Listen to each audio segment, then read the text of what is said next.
To के अंदर nomenclature में अब हम classification of the organic compounds के बारे में डिस्कशन करेंगे। Classification of the organic compounds, ठीक है जी। तो क्लासिफिकेशन की नीड क्यों होती है, चाहे आप जूलॉजी पढ़ो, चाहे आप बॉटनी पढ़ो, चाहे आप कोई भी और सब्जेक्ट पढ़ो, तो क्लासिफिकेशन हमारी स्टडी को आसान बना देता है, ठीक है जी। तो ये हमें इजी स्टडी में हेल्प करता है। क्लियर? अगर आप किसी भी एक मेडिकल स्टोर पे जाएं तो वहां हर मेडिकल स्टोर के ओनर ने अपने अकॉर्डिंगली मेडिसिन को अरेंज कर रखा होता है। मान लीजिए ये एक मेडिकल स्टोर वाला कोई एक ओनर है, उसने क्या किया अल्फाबेटिकली ए वाली दवाइयां अलग, बी वाली दवाइयां अलग, सी वाली दवाइयां अलग रख ली।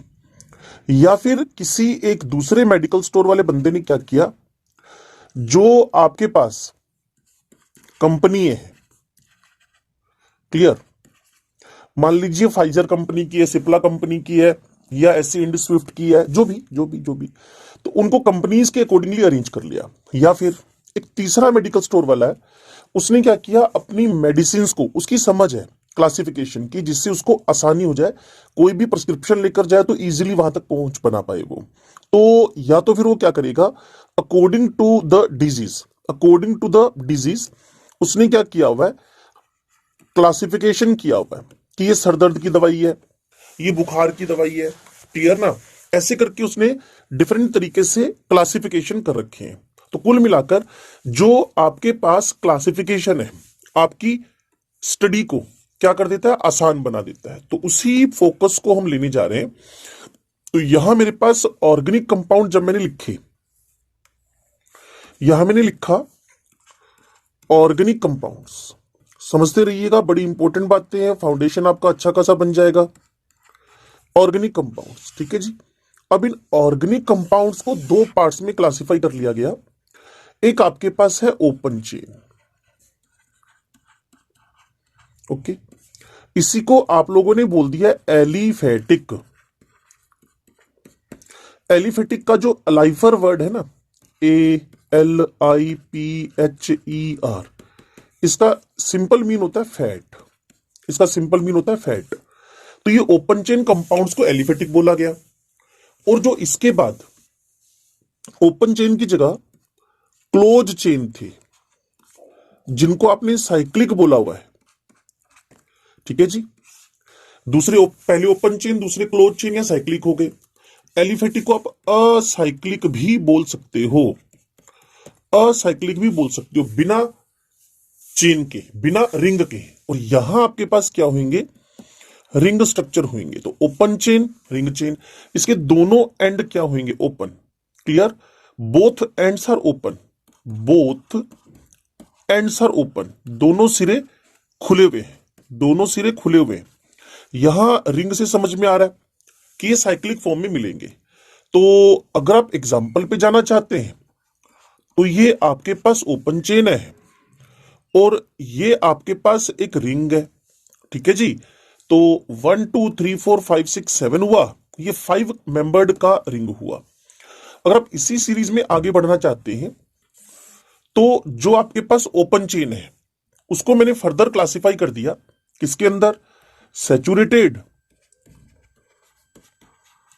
And then unsaturated.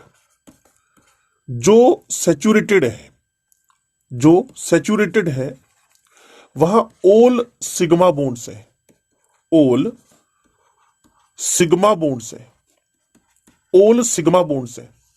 सारे के सारे सिंगल और सिग्मा बॉन्ड्स हैं। क्लियर? कोई भी पाई बॉन्ड आपको नहीं मिलेगा। इनको सैचुरेटेड इसी वजह से बोल रहे हैं। क्लियर? दो टाइप की बॉन्डिंग आपको स्पेशली नजर आएगी, कार्बन कार्बन की, कार्बन हाइड्रोजन की, कार्बन कार्बन की, कार्बन हाइड्रोजन की। और सिंगल सिग्मा बॉन्ड में ये हो सकता है कि OH भी आ जाए। कुल मिलाकर आपको सारा सैचुरेशन सिंगल सिग्मा बॉन्ड मिलेंगे। वैसे अगर आप ऑल सिग्मा बॉन्ड की हेल्प ले रहे हैं तो यहां आपके पास एल्केन्स, जिनका फॉर्मूला CnH2n+2 है, या फिर इनके डेरिवेटिव्स डेरिवेटिव्स मतलब क्या, कि जैसे मीथेन है, इसमें सारे सिंगल सिग्मा बॉन्ड्स है, और मिथेनॉल में भी सारे के सारे सिंगल सिग्मा बॉन्ड्स हैं। क्लियर, सारे के सारे सिंगल सिग्मा बॉन्ड्स हैं। तो एक सैचुरेटेड हुए। अब मैं अनसैचुरेटेड की बात कर रहा हूं। अनसैचुरेटेड के अंदर मेरे को मिनिमम, अनसैचुरेटेड के अंदर मुझे मिनिमम एक पाई बॉन्ड तो मिलेगा, मिनिमम 1 पाई बॉन्ड तो मिलेगा ही मिलेगा, मिनिमम 1 पाई बॉन्ड तो मुझे मिलना ही मिलना है। तो इस कैटेगरी में फिर मैंने फर्दर क्लासिफिकेशन जब किया तो मुझे एक तो मिले मोनो अनसैचुरेटेड, और यहां मिले मुझे पॉली अनसैचुरेटेड। तो किसी भी कंपाउंड को देखने के बाद जब आपको पहचान में आने लग जाए कि वो मोनो अनसैचुरेटेड है या पॉली अनसैचुरेटेड है, तो इसका मतलब आप लर्निंग कर रहे हो।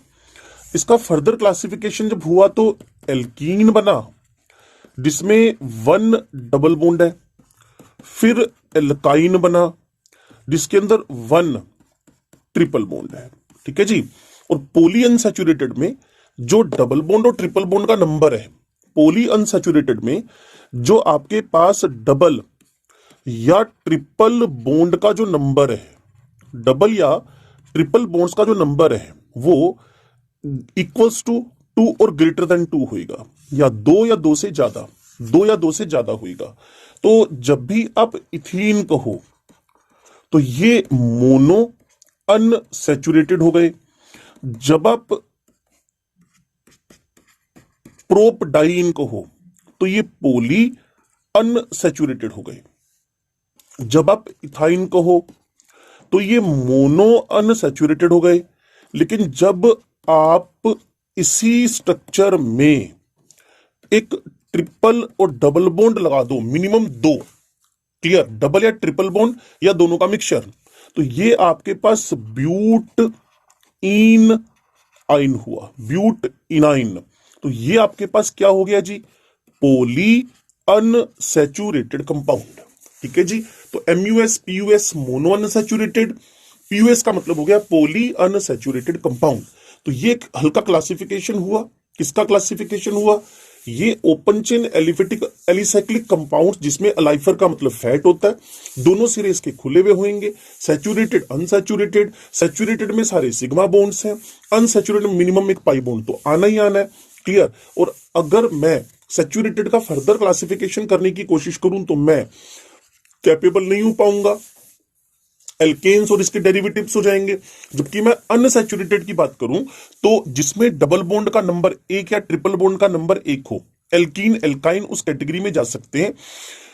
पॉली अनसैचुरेटेड इसमें डबल बॉन्ड का नंबर 2 या 2 से ज्यादा, ट्रिपल बॉन्ड का नंबर 2 या 2 से ज्यादा, या दोनों का मिक्सचर, वो मेरे पास पॉली अनसैचुरेटेड कंपाउंड्स हो जाएंगे।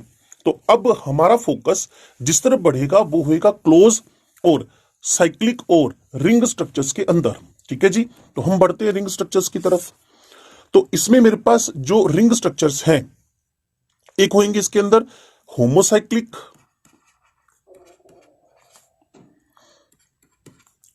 दूसरे इसके अंदर होंगे हेट्रोसाइक्लिक।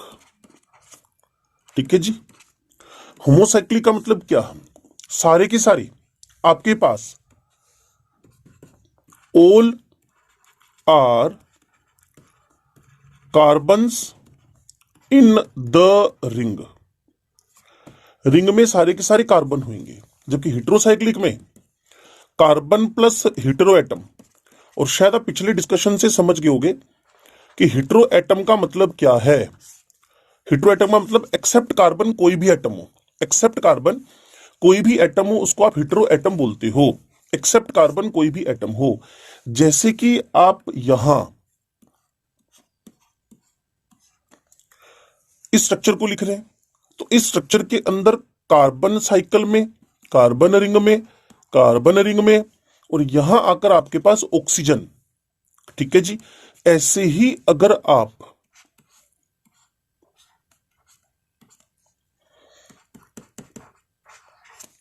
NH लिख के बैठे तो यहां जो आपके पास NH है वो हेटेरो एटम हो गया, और बाकी कार्बन कार्बन तो हैं, तो ये हेटेरोसाइक्लिक कंपाउंड हो गए।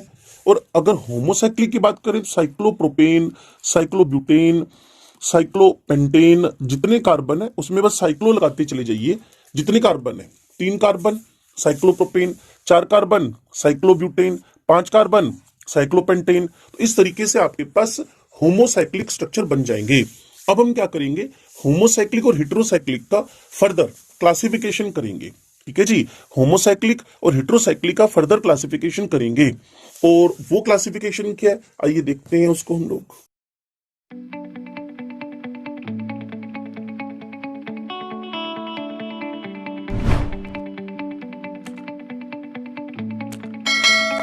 क्लासिफिकेशन है, मैंने जैसे कि आपको पीछे बताया था कि ये जो आपके पास क्लोज्ड और साइक्लिक रिंग स्ट्रक्चर्स हैं, इनको होमो और हेटेरोसाइक्लिक में डिवाइड कर दिया गया है। तो यहां मैंने लिखे साइक्लिक, यहां मैंने लिख दिए साइक्लिक। साइक्लिक के 2 पार्ट हो गए, एक हो गया आपके पास होमोसाइक्लिक, दूसरा आपके पास हो गया हेटेरोसाइक्लिक। ठीक है जी। अब जो होमोसाइक्लिक हेटेरोसाइक्लिक है, इसमें सारे के सारे होमो में कार्बन है, हेटेरो में कार्बन के अलावा कोई हेटेरो एटम भी है, वो मैंने आपको बताया ऑलरेडी। इसका फर्दर जो क्लासिफिकेशन हुआ, एक हुए एलिसाइक्लिक, दूसरे हुए एरोमेटिक। ये रिंगी है दोनों, इसमें भी सेम, एक हुए एलिसाइक्लिक, दूसरे हुए एरोमेटिक। ठीक है जी, एलिसाइक्लिक एरोमेटिक। तो जो एलिसाइक्लिक है बच्चे, इसके अंदर होएगा क्या, इनकी जो प्रॉपर्टीज है, इनकी जो प्रॉपर्टीज है वो ओपन चेन कंपाउंड जैसी हैं। Properties are like open chain compounds. जबकि होते ये हैं क्या, actually these are ring structures.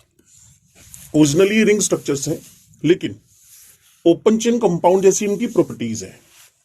Aromatic के लिए जो सबसे इंपॉर्टेंट बात है, एरोमेटिक, यहां एक हकल्स रूल लगेगा जिसके बारे में हमें पूरा एक्सप्लेन करना आपको with 60 to 65 examples. Huckel's rule, ये भी रिंग स्ट्रक्चर ही है। हकल्स रूल को जो 100% ओबे कर दे, वो मैं आपको बताऊंगा। एक 4n+2 पाई रूल होता है, ठीक है जी, और एक स्ट्रक्चर शुड बी प्लेनर। जो इन दोनों चीजों को फॉलो कर लेगा वो 100% एरोमेटिक कंपाउंड हो जाएगा। मैं पूरी बातें आपसे करूंगा टाइम के साथ साथ। सिमिलरली मैं हेटेरोसाइक्लिक में एंट्री किया, तो हेटेरोसाइक्लिक में भी मुझे सेम ही चीज मिली। हेटेरोसाइक्लिक में भी मुझे सेम ही चीज मिली।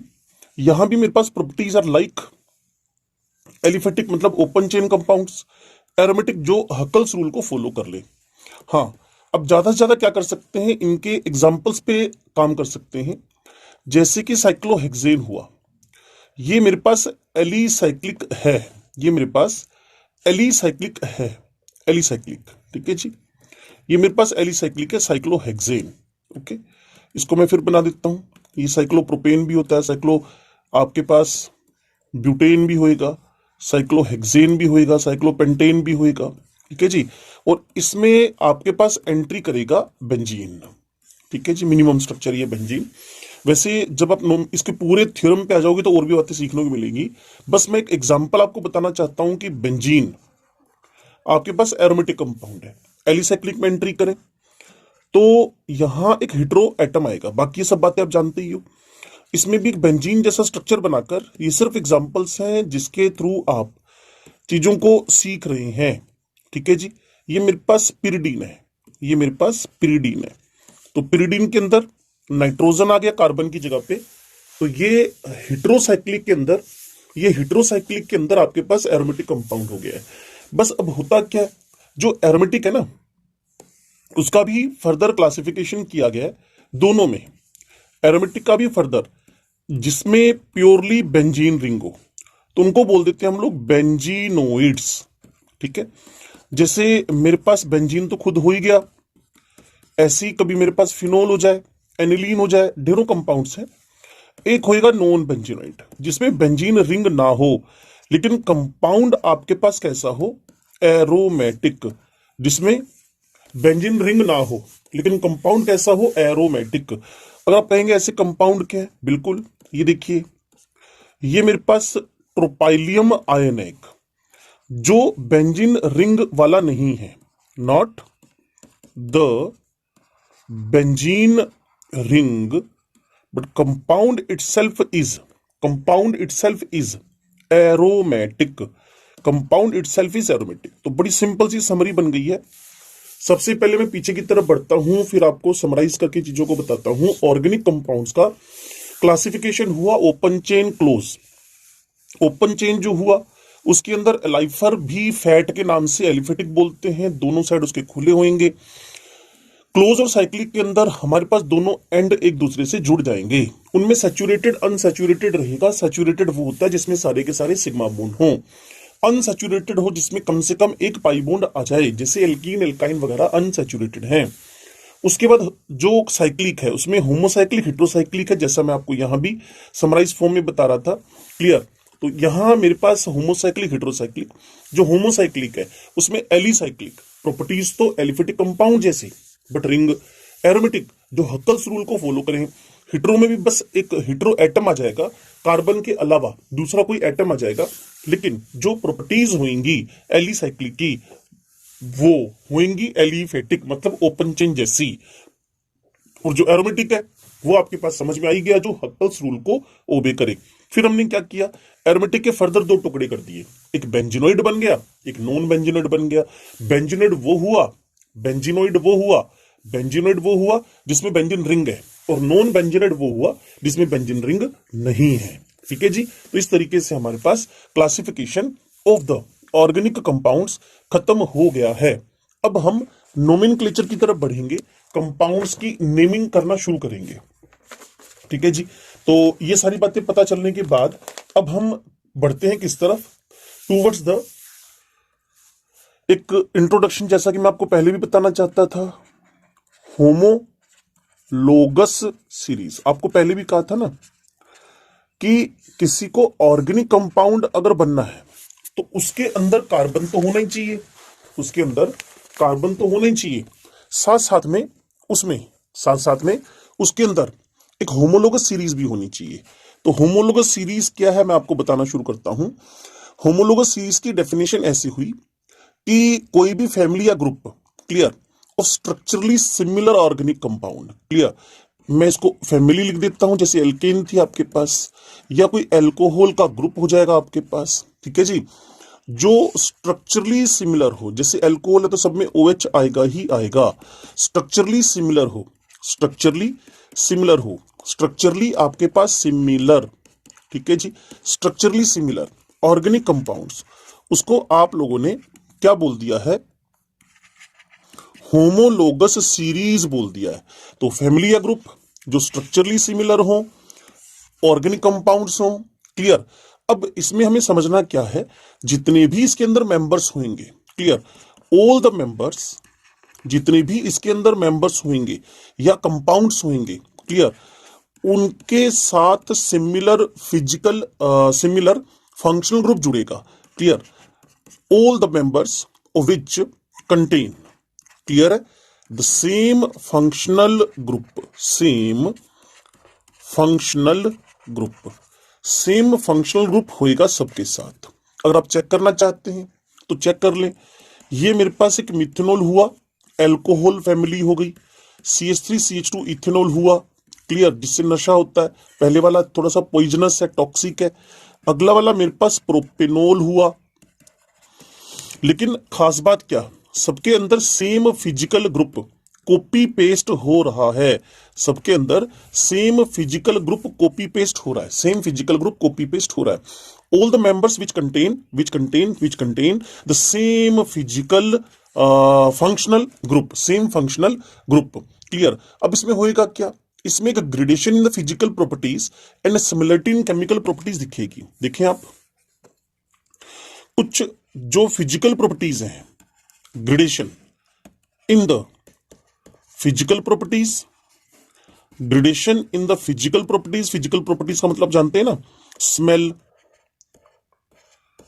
Colour, MP BP, melting and boiling points, solubility. बच्चे सारी की सारी क्या होती है, फिजिकल प्रॉपर्टीज, कि स्मेल कैसी है, कलर कैसा है, एमपीबीपी क्या है, सोल्यूबिलिटी क्या है, ये सारे के सारे क्या होते हैं, फिजिकल प्रॉपर्टीज।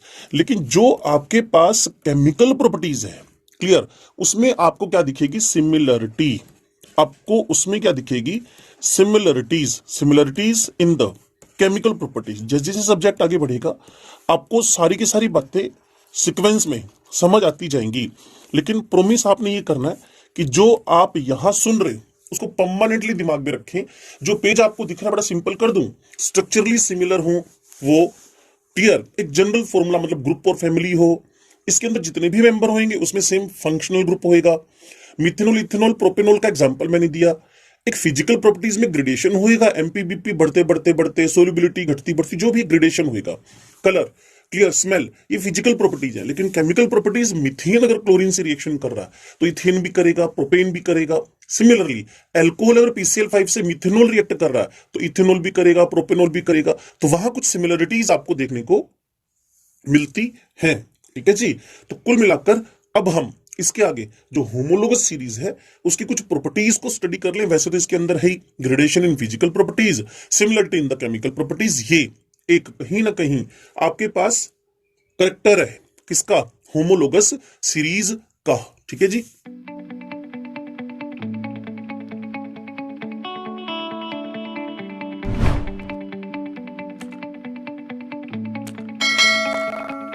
तो मैं आपको बताना चाहता हूं कि फर्दर फीचर्स के अंदर दो सक्सेसिव मेंबर्स के बीच, दो सक्सेसिव मेंबर्स जो एडजेसेंट आपके पास मेंबर्स हैं या सक्सेसिव,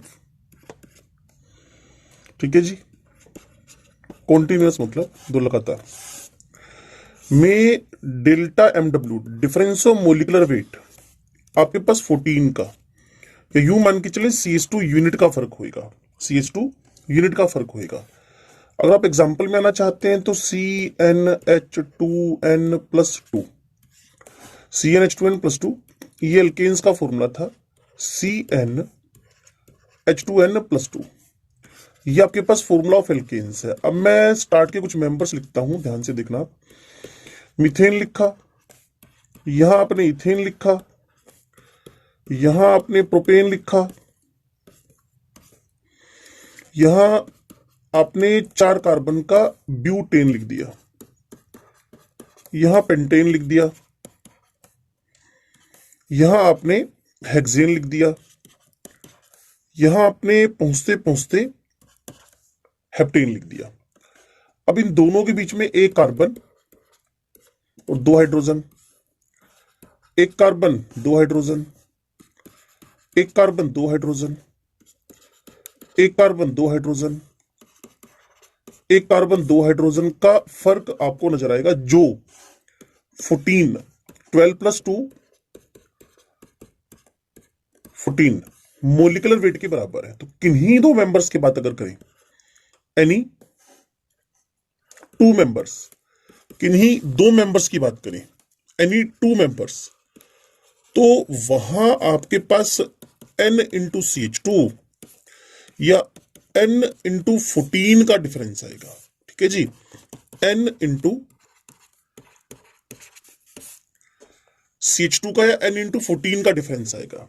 कुल मिलाकर मैं आपके दिमाग में जो डालना चाहता हूं, दो सक्सेसिव मेंबर्स के बीच 14 मोलिकुलर वेट और CH2 का डिफरेंस है।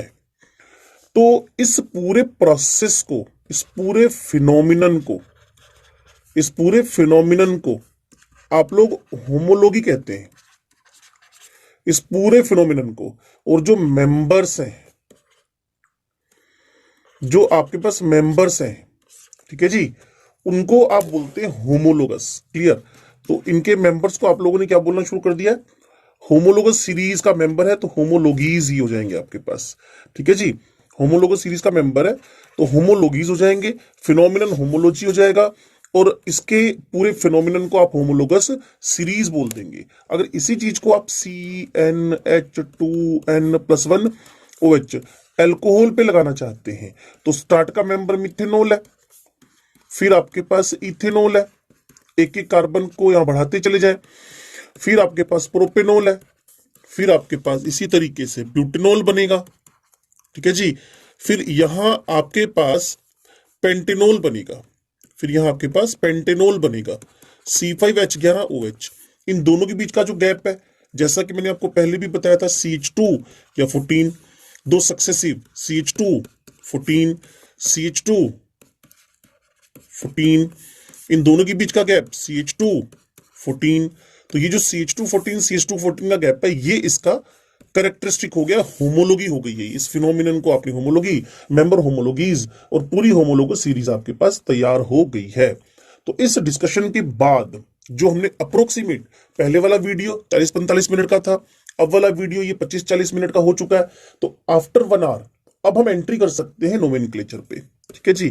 तो नोमेनक्लेचर में जो मैं आपके दिमाग में डालना चाहता हूं उसको ध्यान से सुनिएगा, एक एक बात को फोकस करना, because it is very important foundation of the organic chemistry, ठीक है जी। तो आपके पास जो पहला नेमिंग सिस्टम है, ढेरों नेमिंग सिस्टम आ रखे हैं, तो पहला नेमिंग सिस्टम आपके पास है trivial naming system, trivial naming system, ठीक है जी। ट्राइवियल नेमिंग सिस्टम का जो बेसिस है वो है ओरिजिन, ठीक है जी, वो है ओरिजिन। जैसे किसी कंपाउंड को आपने कहां से निकाला, ओरिजिन। मान लीजिए सिट्रिक एसिड की बात कर रहे हैं, मान लीजिए सिट्रिक एसिड की बात कर रहे हैं, तो ये आपको सिट्रस जूस से मिलता है, सिट्रिक एसिड, ठीक है जी। तो ओरिजिन हो सकता है, ओके। ओरिजिन के अलावा आपके पास जैसे कि जिससे एक्सट्रैक्ट किया गया, कहां से एक्सट्रैक्ट हुआ, जैसे कि मैं आपको फॉर्मिक एसिड की बात कर लूं तो इसका मतलब होता है फॉर्माइका एंट, लाल चींटियां, चींटी जब खा जाती है ना आपको तो दर्द बड़ा होता है, वहां खुजली होती है थोड़ी थोड़ी, तो ये लाल चींटियां, उनसे इसको एक्सट्रैक्ट कर सकते हो, किसको, फॉर्मिक एसिड को।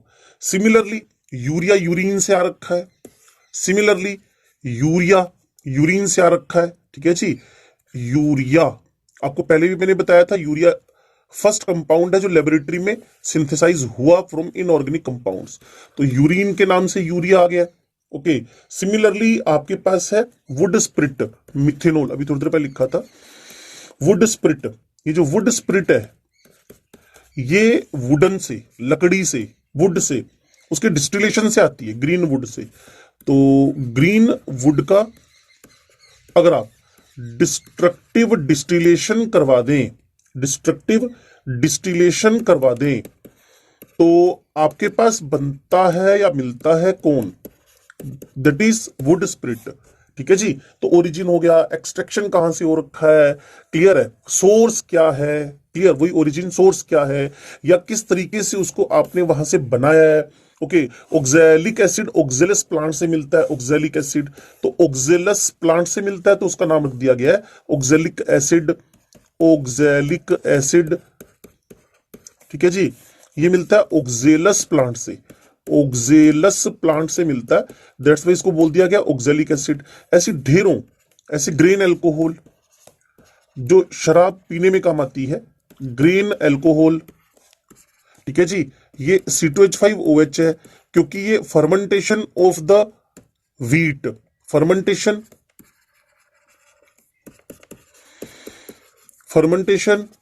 ऑफ द कार्बोहाइड्रेट से बनती है, फर्मेंटेशन ऑफ द कार्बोहाइड्रेट्स, ठीक है जी।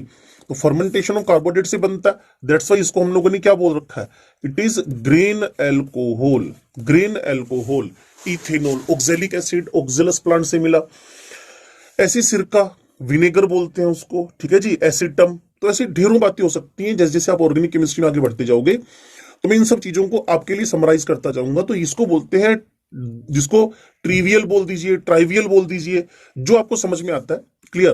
तो हमारे पास ट्रिवियल या ट्राइवियल नेमिंग सिस्टम के अंदर सोर्स हो सकता है, साइंटिस्ट के नाम से भी कई बार, साइंटिस्ट के नाम से भी कई बार कंपाउंड का नेम रख देते हैं हम लोग, ठीक है जी। तो epic name have become very popular these days, but certain common or trivial names are so familiar that their use could not be completely discarded. तो उनको डिस्कार्ड नहीं किया गया. Citric acid, acetic acid, urea, would spirit, oxalic acid, grain alcohol, इनको इसी तरीके से use कर लिया गया. अब मैं आपका ध्यान लेकर चलता हूं डेरिवेटिव नेमिंग सिस्टम की तरफ.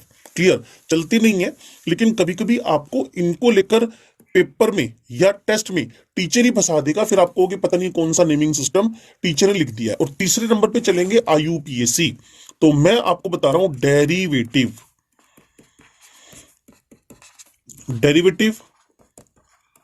Naming system. Derivative naming system, ये जो डेरिवेटिव नेमिंग सिस्टम है, ठीक है, इसमें एक पर्टिकुलर कंपाउंड को नाम दे दिया जाएगा. जैसे इसका नेम मीथेन है. अब आप इसके एच वेच हटाने के बाद फिर आपको प्रॉब्लम भी समझ में आ जाएगी. जब आप इसका एक एच हटा दें, वह मिथाइल लगा दें, तो इसका जो डेरिवेटिव नेम लिखा जाएगा वो लिखा जाएगा मिथाइल मीथेन. यहां तक तो कोई दिक्कत है नहीं. उसके बाद आप इस प्रोपेन को लिखें, लेकिन इसका जो डेरिवेटिव नेम है, आपने मीथेन के जो भी एच थे वो धीरे धीरे सब्स्टिट्यूट किए हैं. तो इसका जो नेम है डाई मिथाइल मीथेन. लेकिन इस पे एक बच्चा ऑब्जेक्शन कर देगा कोई ना कोई, कहते sir why only di methyl methane. इसको आप अगर यहां से उठा लो तो आप इसको इथाइल मीथेन भी तो कह सकते हो. बस इसीलिए इस टाइप के नेमिंग सिस्टम बहुत जल्दी फेल हो जाते हैं. क्लियर? अब मैं मान लो कार्बन पे 4 मिथाइल लगा दूं इस तरीके से, तो इसके भी 2 नाम तो वैसे ही हो जाएंगे. पहला नाम तो आप जो आपको दिख रहा है उसके हिसाब से बोलोगे, टेट्रा, मिथाइल, मीथेन. बस आपको एक इतनी बात जाननी है कि ऐसा कुछ नेमिंग सिस्टम होता है. ट्राई मिथाइल मीथेन, ऐसा कुछ नेमिंग सिस्टम होता है. बस इतना आपने ध्यान रखना है. ट्राई मिथाइल मीथेन हो गया. हाँ, अगर यहां से मैं कर देता हूं तो इसको टर्शरी ब्यूटाइल बोलते हैं. ठीक है, इसके नाम भी हम आपको बताएंगे. टर्शरी ब्यूटाइल मीथेन इसका एपिक नेम हो जाएगा, सॉरी डेरिवेटिव नेम हो जाएगा. तो इसी तरीके से उन्होंने क्या किया, एक लिस्ट में आपको बना के दे देता हूं जो आपको हल्की फुल्की याद रखनी है और आपके काम आती रहेगी. जैसे एल्कोहल्स है, तो इसको मिथेनॉल को डेरिवेटिव नेमिंग में कार्बिनोल बोल दिया. बस एच हटाते चले जाएं और कार्बिनोल सफिक्स लगाते चले जाएं. सफिक्स मतलब जो पीछे पीछे जुड़ेगा.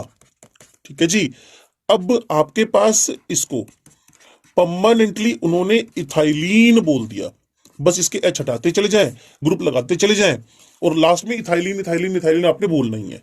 जैसे ये है, इसको परमानेंटली डेरिवेटिव नेमिंग सिस्टम के अंदर एसिटाइलिन बोल दिया. तो आप methyl acetylene, dimethyl acetylene, ethyl acetylene, जैसे मैं आपको एग्जांपल बताता हूं. मिथाइल पर C ट्रिपल बॉन्ड CH, तो ये जो पार्ट है ये तो आपके पास इसी का एच हटाया गया. तो इसको आप डेरिवेटिव नेम में डराइव किससे हुआ, एसिटिलीन से. दैट्स वाई इसका जो नेम है उन्होंने क्या कर दिया, मिथाइल एसिटिलीन. तो इस तरीके से आपका डेरिवेटिव नेमिंग सिस्टम चलता है. लेकिन अब मैं चाहता हूं कि हम देर ना करें, very very important naming system की तरफ बढ़ें, जिसको आप लोग बोलते हो. तब तक आप इसका स्क्रीनशॉट लें. स्क्रीनशॉट लेने से अच्छा आप लिख लेते, ज्यादा अच्छा था. नोट्स भी अवेलेबल है.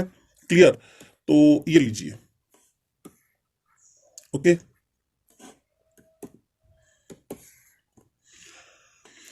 अब आप चलेंगे आईयूपीएसी नेमिंग सिस्टम पे. क्लियर? आईयूपीएसी नेमिंग सिस्टम, जिसको आईपैक भी बोलते हैं आप. It is IUPAC, international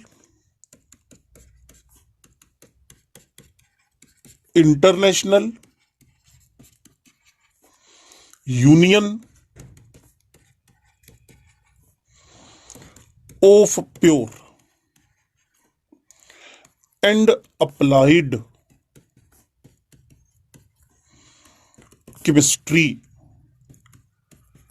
international unit of pure and applied chemistry. International बोलने के तरीके में इसको एब्रीविएट कर सकते हो आप लोग, I U PAC. It is IUPAC. IUPAC जब हम इससे बात करें, नोमेनक्लेचर चल रहा है, हाँ जी, कौन सा चल रहा है, आईयूपैक नेमिंग सिस्टम चल रहा है, आईयूपीएसी। ठीक है जी। तो अब आपके पास करोड़ों कंपाउंड्स हैं, मिलियन ऑफ कंपाउंड्स हैं, जिनको आप सिस्टमेटिकली आईयूपैक नेमिंग के हिसाब से नेमिंग करेंगे। क्लियर है। तो अब हम जानना चाहते हैं आईयूपीएसी एक्चुअली है क्या, आईयूपीएसी एक्चुअल में है क्या। ठीक है जी। तो इसमें सबसे पहले हमें समझना है एक स्केलेटन, उस स्केलेटन को हमने फॉलो करना है हर नेमिंग सिस्टम में। उसको हम सबसे पहले लेकर आते हैं, ध्यान से सुनिएगा और समझिएगा। वर्ड रूट, ये नंबर ऑफ कार्बन्स को बताने का तरीका है, नंबर ऑफ कार्बन्स को। ठीक है जी। एक कार्बन है, अभी बताऊंगा आपको बोर्ड पे लिखकर, METH। क्लियर, वर्ड रूट बोलते हैं इसको। अब इसके आगे पीछे जो पीछे जुड़ेगा उसको प्राइमरी क्या बोल देंगे, सफिक्स। और उसके बाद जो जुड़ेगा उसको आप बोल दोगे सेकेंडरी, क्या, सेकेंडरी सफिक्स। ठीक है जी। अब जो मैं आपको बताना चाहता हूं, जो प्राइमरी सफिक्स है ये सैचुरेशन अनसैचुरेशन को इंडिकेट करता है, ये सैचुरेशन और अनसैचुरेशन को इंडिकेट करता है, सैचुरेशन अनसैचुरेशन को इंडिकेट करता है। और ये हमें बताता है कि फंक्शनल ग्रुप कौन सा है, ओल, अल। क्लियर, इस टाइप से फंक्शनल ग्रुप कौन सा है। अब मैं थोड़ा सा आगे की तरफ बढ़ता हूं। इसमें मेरे पास जो लिखा रहेगा वो, अब ये जो वर्ड रूट है, क्लियर, इससे पहले एक प्राइमरी क्या हो जाएगा, प्रीफिक्स। जो आगे लगे उसको बोलते हैं प्रीफिक्स। ठीक है जी। प्राइमरी प्रीफिक्स ऑलवेज हो या नहीं हो जरूरी नहीं होता, क्योंकि ये आपको बता रहा होता है किसके बारे में, रिंग के बारे में, साइक्लो। तो ये जब क्लोज चेन स्ट्रक्चर आएंगे तभी काम का है। Word root number of carbon को इंडिकेट कर रहा है, word root number of carbon को इंडिकेट कर रहा है। Primary saturation unsaturation, ene, yne, die आइन।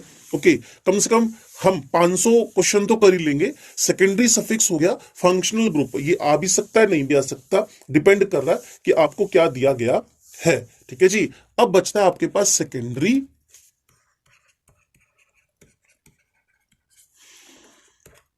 Prefix.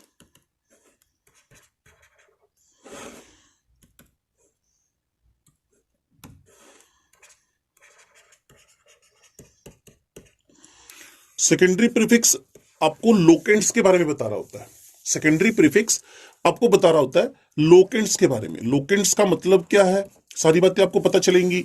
Methyl, ethyl, 2 hydroxy, 2 chloro, ये लोकेंट्स के बारे में बता रहा होता है विद पोजीशन, जो नंबर पे वो हो है। तो एक एक करके फोकस करना शुरू करते हैं। सबसे पहले मैं आपका ध्यान लेके चलता हूं वर्ड रूट पे, सबसे पहले मैं आपका ध्यान लेके चलता हूं वर्ड रूट पे। वर्ड रूट देख लीजिएगा भाई, वैसे 10-12 से ऊपर जाना चाहिए नहीं है, लेकिन फिर भी आप इंटरेस्टेड हो तो एक कार्बन के लिए हमने क्या रखा हुआ है, METH। 2 कार्बन के लिए हमने क्या रखा हुआ है, ETH। 3 कार्बन के लिए हमने क्या रखा हुआ है, PROP। 4 कार्बन के लिए हमने क्या रखा हुआ है, BUT। और 5 कार्बन के लिए हमने क्या रखा हुआ है, PENT। 6 कार्बन के लिए हमने क्या रखा हुआ है, HEX। 7 कार्बन के लिए हमने क्या रखा हुआ है, HEPT, हेप्ट। 8 कार्बन के लिए हमने क्या रखा हुआ है, OCT, ओक्ट। 9 कार्बन के लिए हमने क्या रखा हुआ है, NON, नोन। 10 कार्बन के लिए हमने क्या रखा हुआ है, DEC, डेक। ठीक है जी। ऐसे ही आपके पास 11 कार्बन जब हो जाए तो अनडेक कर देना। 11 कार्बन के लिए हमने क्या रखा हुआ है, अनडेक। 12 कार्बन के लिए हमने क्या रखा हुआ है, डोडेक। ठीक है जी। ऐसे 13 कार्बन के लिए भी, 14 कार्बन के लिए ट्राइडेक, क्वाडडेक लिख सकते हो। और जैसे ही 20 कार्बन की कैटेगरी में आए, 20 कार्बन की कैटेगरी में आए तो आइकोस लिख देते हैं हम लोग। ठीक है जी, आइकोस या इकोस, आइकोस जो आपको ठीक लगता है। और 30 कार्बन में से टर्न आएगी नहीं, लेकिन फिर भी लिखना चाहो तो इसके लिए हमने ट्राइकोंट लिखा हुआ है, ट्राइकोंट। ओके, तो मीथेट, प्रोप्यूट, पेंटहेक्सेप्ट, ओक्टनोन, डेक, अनडेक, डोडेक, इकोस और ट्राइकोंट, ये आपके पास नंबर ऑफ कार्बन्स है जो वर्ड रूट की जगह पर यूज होने वाले हैं, वर्ड रूट की जगह पर यूज होने वाले हैं। सफिक्स मैंने बताया, प्राइमरी सफिक्स एन, इन, आइन, सेकेंडरी सफिक्स फंक्शनल ग्रुप को इंडिकेट कर रहा होता है। जैसे जैसे नेमिंग आएगी ना बच्चे, वैसे वैसे ज्यादा सीख पाओगे, जैसे जैसे नेमिंग आएगी वैसे वैसे ज्यादा सीख पाओगे। ठीक है जी। अब आपके पास जो प्रीफिक्स है, प्राइमरी ऑलवेज रिंग के लिए है, साइक्लो वाइक्लो लिखना पड़ेगा, और सेकेंडरी आपके पास कोई भी छोटा फंक्शन ग्रुप है तो उसको प्रीफिक्स की तरह यूज करते हैं, वो मैं आपको पक्का बताता हूं। उससे पहले मैं चाहता हूं एक धुआंधार शानदार practice nomenclature IUPAC of the alkenes के बारे में सीख लें। आईयूपीएसी ऑफ द एल्केन्स के बारे में सीख लें। ठीक है जी।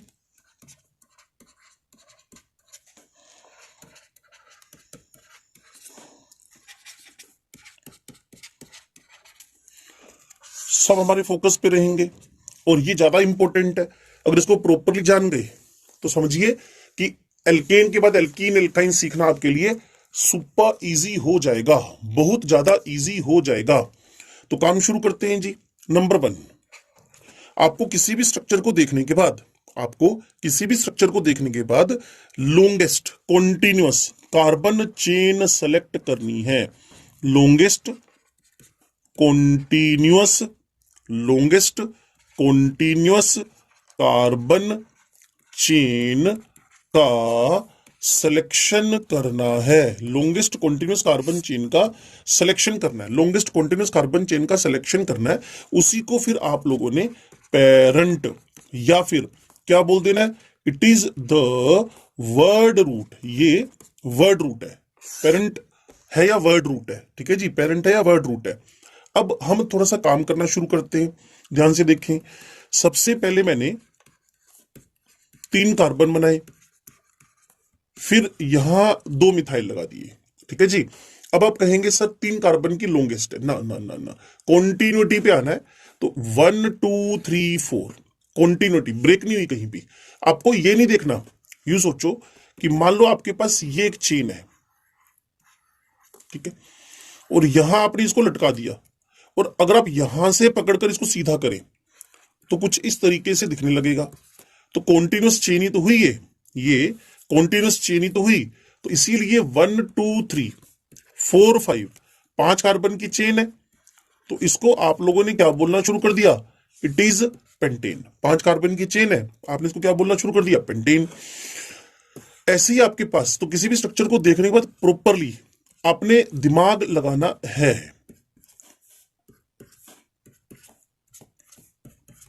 यह longest continuous carbon chain select करनी है आपने। तो 1 2 3 4 5 यहां रुकना नहीं है, कॉन्टिन्यूटी में आना है। नोमेनक्लेचर का नंबरिंग कहां से होगा ये बाद का मैटर है, फिलहाल 1 2 3 4 5 6 क्लियर है।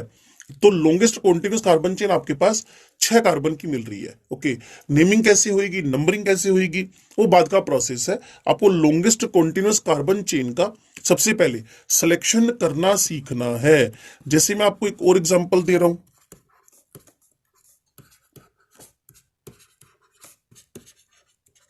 ठीक है जी।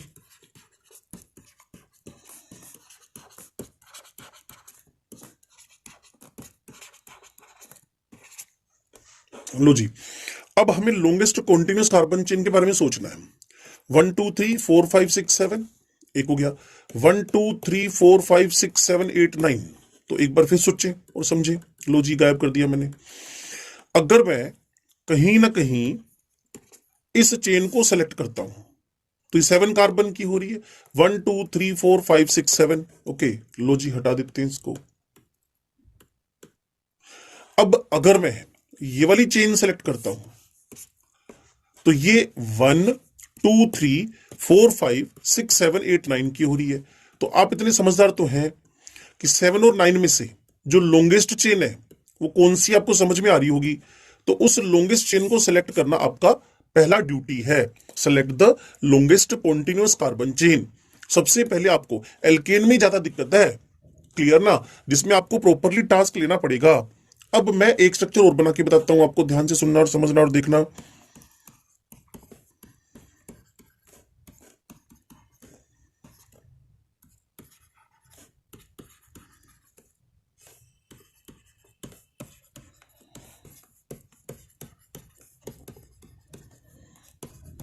लो जी, तो लॉन्गेस्ट कॉन्टिन्यूस कार्बन चेन मान लो आपके दिमाग में चली गई कि आपको 1 2 3 4 5 6 है, ठीक है। वैसे जनरली मैंने देखा है बच्चे स्ट्रेट को ही सबसे पहले अट्रैक्ट होते हैं। अब अगर मेरे दिमाग में इसको लेकर ये चल रहा है 1 2 3 4 5 6 7 8, तो एक तरफ तो 6 कार्बन की, एक तरफ 8 कार्बन की, तो समझदार सारे हो आप लोग। लॉन्गेस्ट कार्बन चेन कौन सी सिलेक्ट करोगे? 8 कार्बन की longest continuous carbon chain select करोगे। तो बच्चा कह रहा है सर मुझे ये वाला मिथाइल लेना कि ये दोनों सेम है, कोई फर्क नहीं पड़ता, क्लियर। क्योंकि लॉन्गेस्ट चेन में ये मिल जाए ये मिल जाए, एक कार्बन का ही कॉन्ट्री करेगा ना। तो यहां 8 कार्बन की longest continuous carbon chain select हो गई। नंबरिंग वंबरिंग कैसे करनी है वो बाद का मैटर है, नंबरिंग वंबरिंग कैसे करनी है वो बाद का मैटर है। फिलहाल आपको क्या करना है, select the longest continuous carbon chain पे फोकस करना है। तो जितना आप लॉन्गेस्ट कॉन्टिन्यूस कार्बन चेन को सिलेक्ट करना सीख जाएंगे, उतना प्रॉपरली एल्केन्स की नेमिंग आप इजीली कर पाएंगे। तो अगर आप इसको समराइज करना चाहते हैं तो आपके सामने लिखा हुआ है, लॉन्गेस्ट कॉन्टिन्यूस कार्बन चेन आपने सेलेक्ट करनी है। ये सबसे पहला रूल है किसके अंदर? In the alkanes, in the alkanes. बाकी तो आपको पता ही है, 1 कार्बन को मीथेन, 2 कार्बन को इथेन, 3 कार्बन को प्रोपेन, 4 कार्बन को ब्यूटेन, 5 कार्बन को पेंटेन। ये तो रूल है, वो तो चलाना ही चलाना है। अगर ब्रांचिंग हो जाए तो काम कैसे करना है वो मैं आपसे इस पर काम करवा रहा हूं। अब आपको देखना क्या है कि नंबरिंग, नंबरिंग कैसे करनी है।